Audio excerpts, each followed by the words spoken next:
Allah Subhanahu wa taala juga telah berfirman, "Ma asaba min musibatin fil ardi wala fi anfusikum illa fi kitabim min qabli an nabra'aha."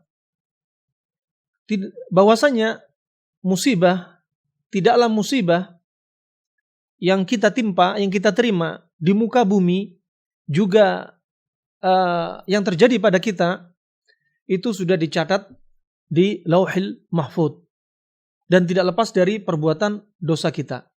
Itu kalau dari sisi agama. Dari sisi medis kita mungkin melihat itu karena virus hewan, ya.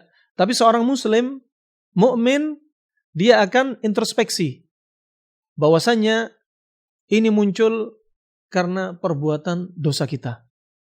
Sebagaimana dikatakan Al-Hafidz Ibnu Hajar, bahwasanya munculnya al-waba lintishari az-zina wal fujur. Munculnya wabah penyakit itu karena tersebarnya zina dan tersebarnya kemaksiatan. Sehingga kita perlu melihat dua sisi. Dari sisi hissi yang mungkin bisa diteliti oleh ahli kedokteran, dan dari sisi ma'nawi kita lihat dari sisi apa? Dari sisi dosa-dosa kita. Nah, dan sangat nampak di zaman kita perzinahan yang sudah terang-terangan, yang dulunya terselubung sekarang terang-terangan, juga segala kemaksiatan, bahkan pasar-pasar hewan ekstrim di mana-mana.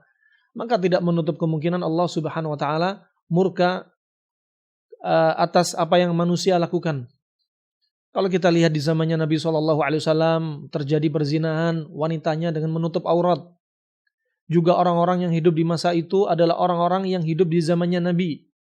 Sehingga keimanan mereka tidak sama dengan keimanan kita di zaman sekarang. Adapun di zaman sekarang perzinahan, subhanallah, wanitanya sudah berpakaian tapi telanjang. Di dunia maya atau dunia nyata. Sedangkan keimanan kita tidak seperti keimanan orang yang hidup di zaman Nabi. Keimanan yang lemah.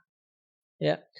Maka wajar saja kalau wabah semakin banyak muncul, berulang-ulang, berganti jenisnya, bermutasi, dan lain sebagainya. Itu adalah pelajaran dari Allah Subhanahu wa taala. Dan tidak bisa dipungkiri, virus ini sulit untuk dibasmi. Ya. Mau negara manapun, katakan negara yang mereka menyombongkan diri, kami punya persenjataan canggih, kami punya kedokteran yang sudah mahir dari masa lalu, kami punya tenaga-tenaga atau pasukan yang pandai bela diri, ya, kami punya rumah sakit yang sudah modern dan lain sebagainya. Allah berikan virus, senjata nggak bermanfaat. Ternyata vaksin tidak menjamin. Fisik mereka ternyata juga tidak menjamin. Ya.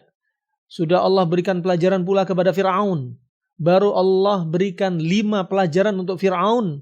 Seperti dimunculkan serangga dan hewan-hewan yang lainnya. Fir'aun berharap kepada Musa agar berdoa kepada Allah agar menghentikan dari makar-makar hewan ini.